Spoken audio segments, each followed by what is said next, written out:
Good morning. Happy New Year. Welcome to 2022. I am so delighted to be back with another episode and quite a full schedule of coffee and conversations for this new year. And this morning, I want to welcome Marcella Kimmel. Marcella Kimmel is a motivational and wellness advocate, and she is doing a phenomenal job, not only with individual clients, but she's also working in organizations. And I thought this would be a really relevant conversation to have now. The health of employees, the mental health, the physical health of employees, and yeah, we're back in lockdown, and all the stress that carries. I thought it was important to have this conversation. Now, some of you might be thinking, well, it's New Year's and New Year's resolutions, and let's talk about physical fitness and all of that kind of thing. We want to get to the root of what we need to be doing in order to feel and be healthy. So I don't want to talk about Marcella. I want to bring her on. Marcella, welcome. Hey, Libby, great to see you. Great to see you too. Happy New Year. Me too. Yeah. So I'm excited. When you and I chatted about doing the show today, you told me a few things. I won't give them away just yet. And I took it on. I took my homework seriously. And man, some of the stuff that you told me to do or advised me, you didn't tell me anything, they worked. Sweet. Like I am getting better sleep. Ah, And I am feeling more energy through the day. And they were really, really simple things to do.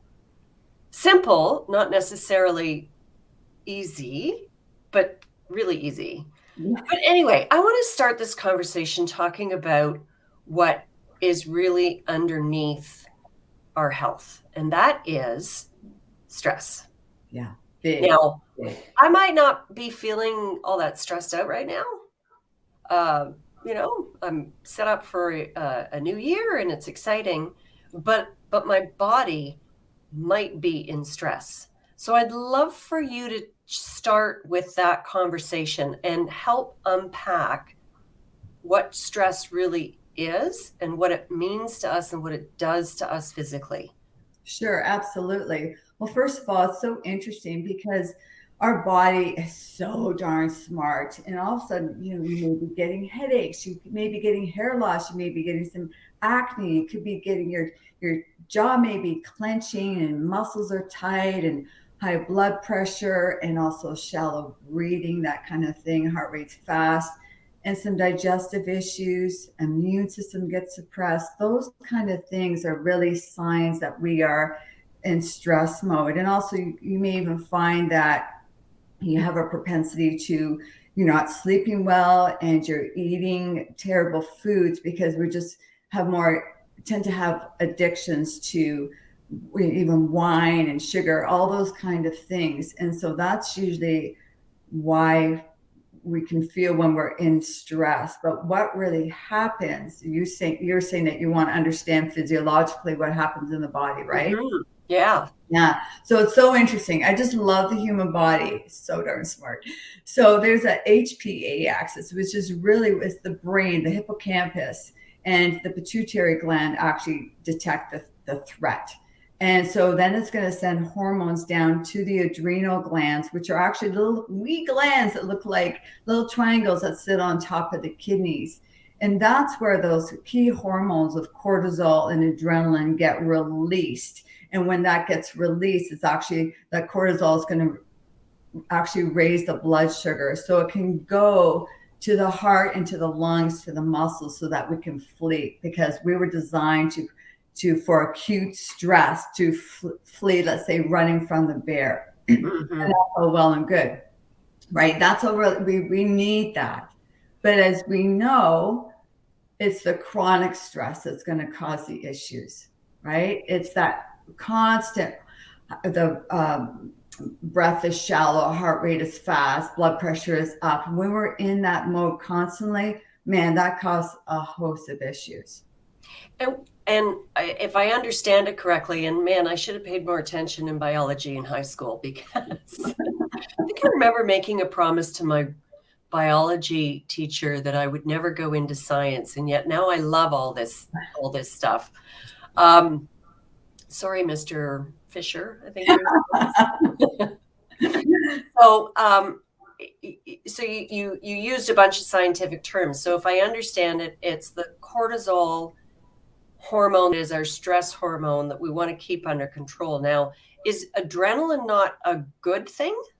It's a good thing too, but again, when that is secreted constantly, it's not a good thing, right? Because then it causes all those other issues that I was talking about before, and especially with inflammation, because inflammation causes a whole host of issues that will really, well, increase our weight and really, you know, make us sick more often too, and can actually be a host of diseases like cardiovascular disease and cancers and diabetes. So we want to mitigate that as much as possible. Mm-hmm.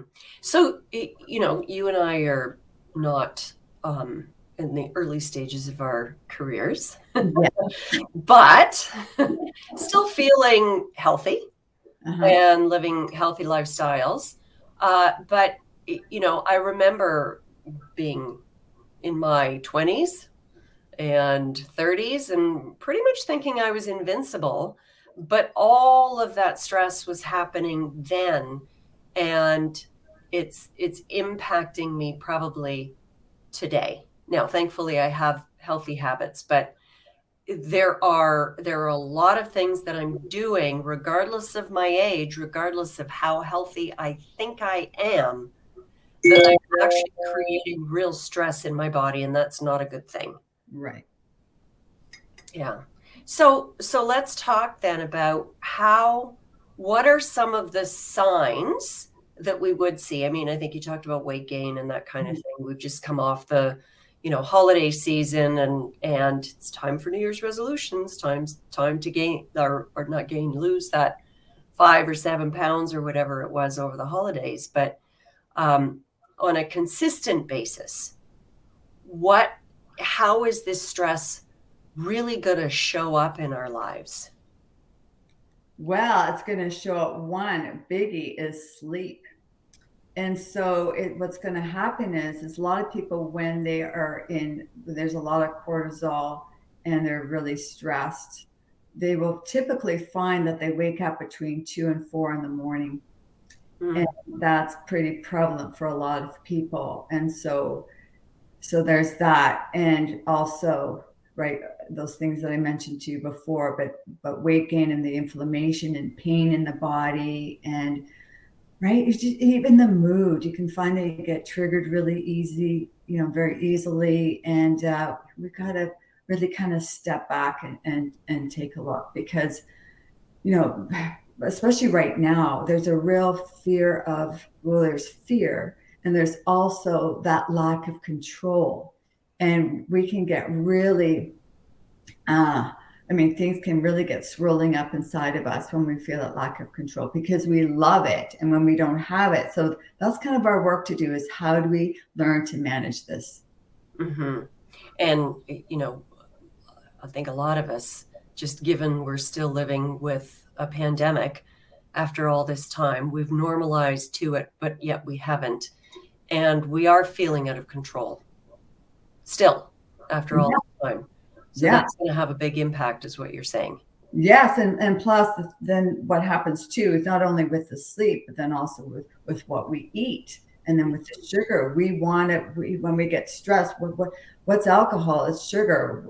Then all these other, candy and chips and all those kind of things. So that all comes into play too. So it's this kind of swirling vortex of stuff that's happening. Yeah.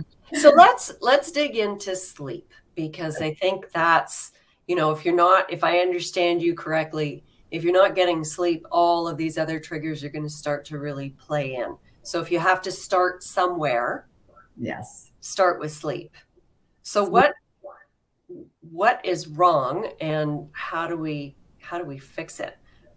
Well, first of all, let me just say that sleep is so important, because that's what's going to rejuvenate us. It's going to actually help with detoxification of the body too. It heals and repairs, and it helps with it actually helps us to increase our learning capacity, and also helps with weight.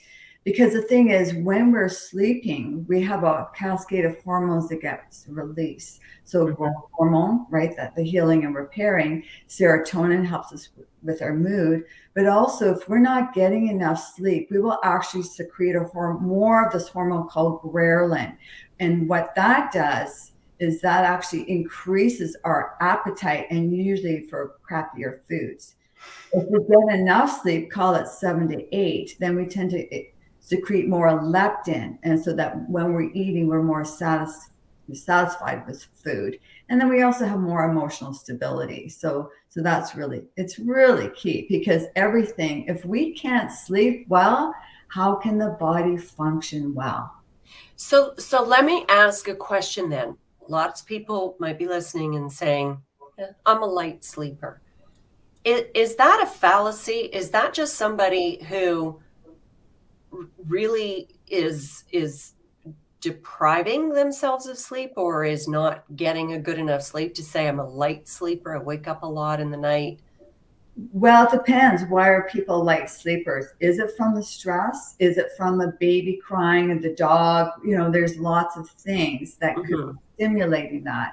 There could also be, electromagnetic frequencies that are by your bed that will stimulate the nervous system. You see what I'm saying? So, Right. so that we've got to somehow create what I call sleep hygiene to mitigate those things as much as possible. Got it. So let's dig into that, because this is where you asked me, advised me, told me Bye. to do a few things, and I've done them, because I'm a good student. It's you. But so what are some of the things? By the way, to all the listeners, you're not gonna like hearing what Marcella has to say right now, because that in and of itself might cause you to go, I don't know if I could do that. So let's hear some of it. Well, it's not that crazy, really. I think it's about changing habits, right? So it's always about cause and effect. I do this, I feel that. And so if you find that you're not sleeping well, first of all, we have to see, are you in bed for 7 to 8 hours, or are you only in bed for 4 hours? And it's going to be a profound effect on your body and hormone release, either good, bad, or indifferent, right? So we can set ourselves up for success by thinking, okay, once melatonin, which is a very powerful antioxidant in the body, will start to get secreted at night, usually around 9:30. So that's when it's really good to dim the lights down in your house, so that we're not getting as much light into our eyes and into our brain. So if we can do that, that's really cool. And then what we can also do is start to reduce, I would actually say, eliminate TV, computers, screen time, all those things, because that blue light is going to cause that sleep wake cycle to be all funky, right? Because all of a sudden now, there's light, now we want to be awake, but no, I want to go to sleep. So we got to really regulate that. And we want to create a good routine too when we go to bed, and be consistent with it. So yeah. So I mean, the things that were sort of, I'm an early to bed person anyway, but 9:30, turn off the TV. That I mean, we're pretty much just getting started on watching something if my husband has free time in the evening. So turning off the TV, turning off the phone, those are big deals by 9:30 at night for a lot of us. I mean, I used to be one of those people who watched all the late night shows. Now, of course, you can catch the highlights on your phone the next morning, but 9:30 at night. I know. I'm sorry. No more devices, no more blue screens. Yeah, I don't want to be a killjoy here, but that's funny, right? Just think about the animal kingdom. They are just, night falls and everything. Well, most animals kind of tend to, wane, kind of rest and just go to sleep. So I think it's really interesting. I mean, it's not a hard and fast rule, but at the end of the day, if we are going to bed 11, 12 o'clock, the later you go to bed, the less hormonal release you're going to get. And honey, I want as much as I can get. like really, and I'm sure most people do. So if that's the case, we got to kind of go backwards, and also like cut out caffeine, after noon, right? So we want, Yeah. because that can keep us up too, because that whole cycle, caffeine can stay in the body for quite a while. So those are some, How many hours was it? You told me how many hours it was when we were chatting. yeah, well, it can stay in for 12 hours. Yeah. Right? Yeah. That's a long time. So we really want to look at that too. So yeah, 9:30, we'll call it around there. It's on. What I really like you to do is start to dim the lights down. Doesn't mean you have to be in bed at that point, but you want to reduce the stimulus about an hour before you go to sleep. Turn the lights off, shut your eyes. Hmm. So I've done that. Okay. Now, not consistently. I mean, what am I taking my weekends off, I guess is what you could say. Kind of odd given the holidays, what was a weekend and what was a weeknight. But what I really wanted to track was how quickly an impact that would create. And it was instantaneous. The first night I did it. So, put the phone away, turned the TV off, got into bed, read my book for about an hour, probably about 45 minutes, and I had this incredible sleep. So great. And so, and conversely, when I watched a TV show and then immediately got myself into bed, totally different. Up, and I would have considered myself a light sleeper, Mm, right? Woken easily, and that's just who I am. yeah, But that's not who I am. And I got a solid sleep that's so great. every time I took your advice. Well, that's great. I'm happy for you because we have to get good sleep. We function so much better with that. And just one other note, that sometimes bedrooms are too warm. So we definitely want to have a cool bedroom because it allows our body to sleep much better when it's cooler too, like 68 degrees. So Hmm. Okay, well, that's good to know too. I did not know that one. yeah. So, but there's more. There's more. There's more, but yet. It's a Ginsu knife commercial. There's more. What else can you do with that device of yours, that phone or that iPad that you hold so dearly right about here? Right. I know a lot of people who are listening have heard this advice before, but what do you need to do with that phone? Well, that phone, we want to keep it as far away as we can, right? It's again electromagnetic frequencies that are there, or that propensity to check it all the time. Oh, I hear it go off. Like, put it on do not disturb. Mm-hmm. Only have like your favorites, your kids, your spouse, your partner, whatever, your parents, whatever you need, so that they can ring through. But other than that, like, I keep mine in my bathroom, so I would actually have to get up. I don't need it, but I can hear it if someone needs to get through, Mm-hmm. right? The people that I want to get through if it's an emergency. Yeah. So that's the thing. We've got to just, we're so connected to it. It's a good time to release it a little bit. And also when you're, if you have a partner too, it's a time to connect, right? Because we can get really disconnected if someone's on the iPad and someone's on their computer, someone's on their phone, checking Instagram or whatever. These devices can help connect us, but they can also disconnect us. Yeah. And so I'm really hoping that we can connect. Mm-hmm. Mm-hmm.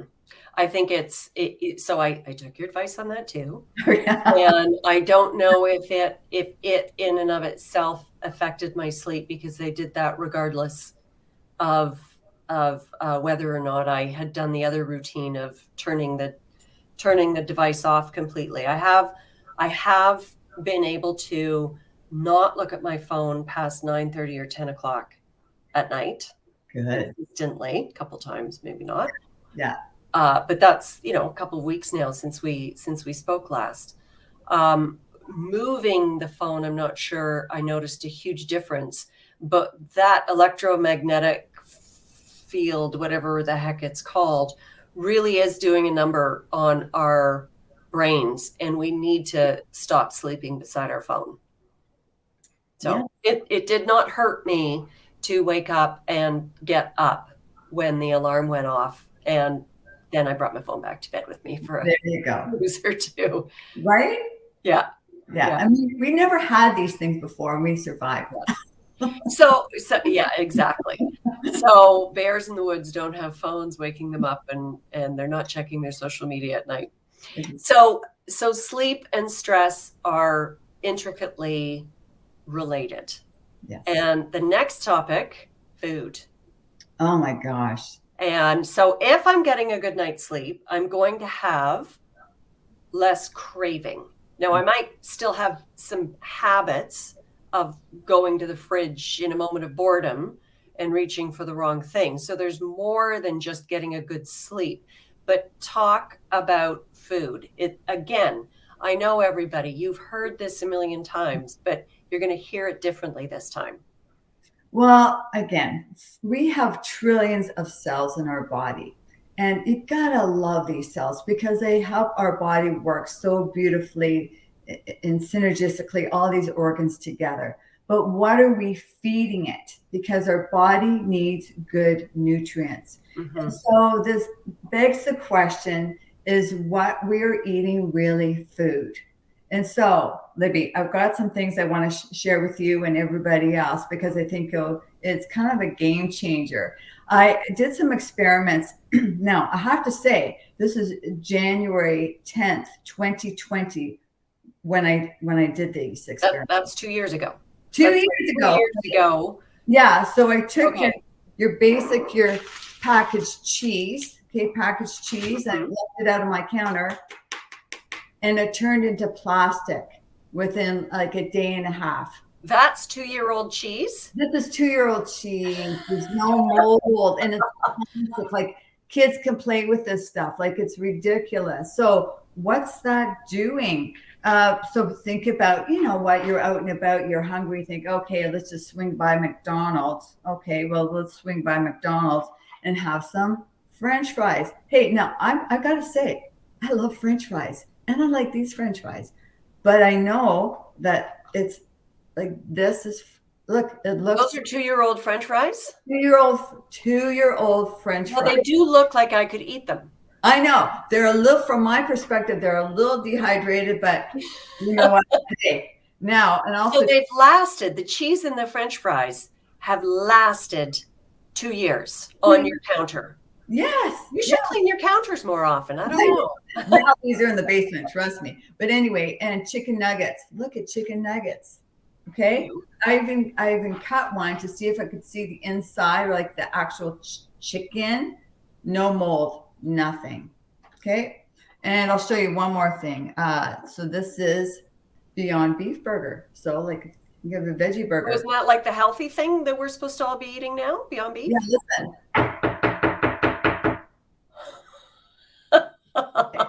No mold. So it's beyond meat for sure. But if you're thinking that you're eating healthy food by eating those types of products, because it's, the new vegetarian, wow. Uh-oh, something's just happened to your volume.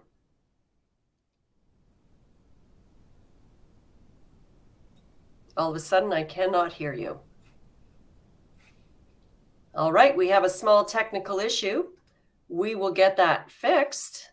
It happened when you banged your meat. Okay, so I'm just going to talk through until we get Marcella's voice back. So I feel terrible for the Beyond Meat people at the moment, but don't eat that stuff. You're not eating healthy food. Isn't this fascinating that you have gone completely dark? So this is what happens when you do live shows sometimes, guys. Say something. Yeah, it's showing that your microphone is not working.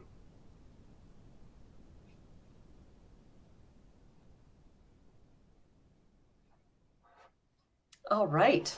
Well, I don't know what to say. Now? Yes. Oh, phew. Yes, I can. I can't hear you. Oh, okay. Well, you talk then. You should be fine. There, I can hear you. You're good.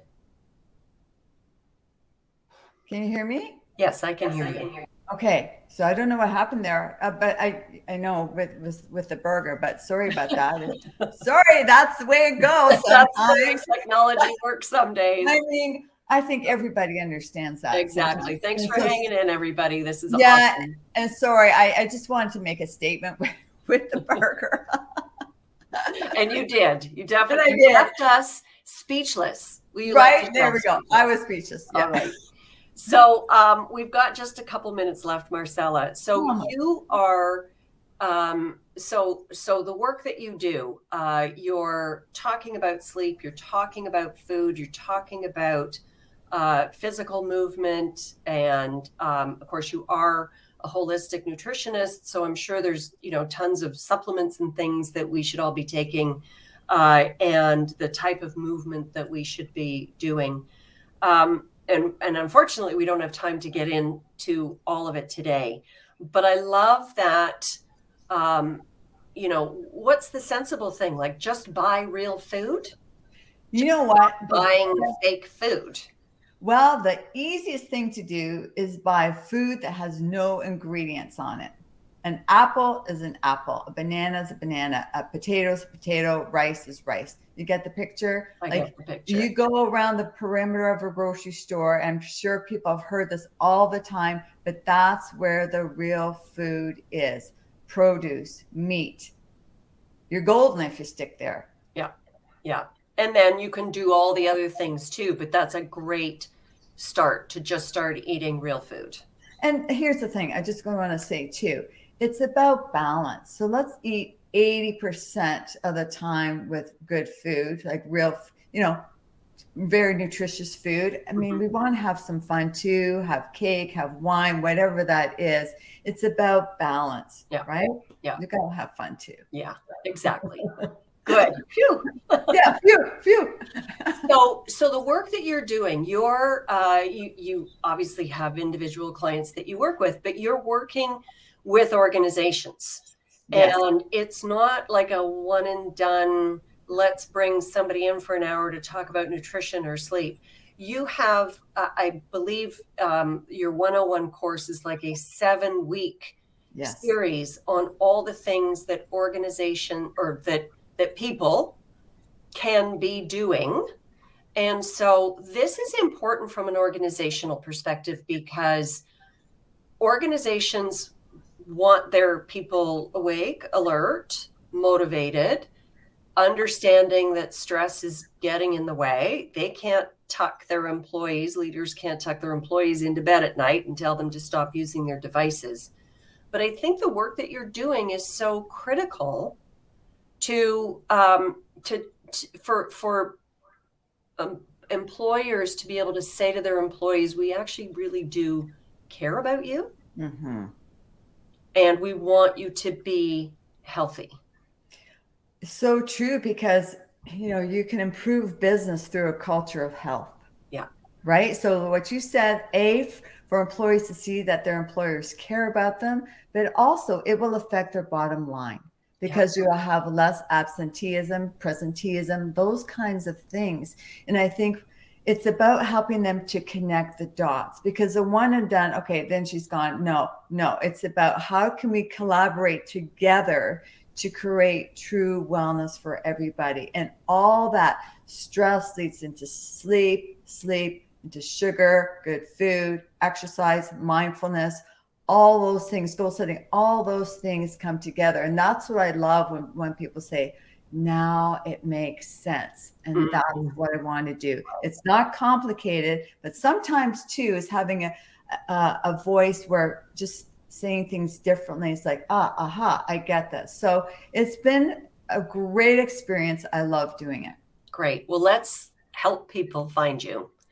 So because we are up at our half hour here. And so everybody knows me who's here today. So Marcella can be reached either by her email address or her telephone. If you are a leader in an organization, please reach out to Marcella and see what she can offer to your employees. It's super important. This has been so much fun, Marcella, and so informative. I'm never eating a cheese slice again. I mean, I don't anyway. Sorry. Sorry. I remember they used to bubble up and burn on, Oh, we yeah. called them cheese dreams or something. But thank you so much for this. And I hope for all of you, you've taken something away that you can implement, even just give it a try, because it really will make a difference. I know, because I tried, and we'll continue to do more. So thank you, Marcella. Thank you, everyone, for coming.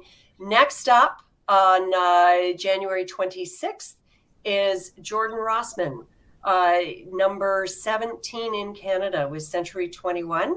And he has an amazing story to tell about how he has climbed to this level of success in only 7 years and at only the age of 32. So make sure you tune in. I'll be sending out details next week on that.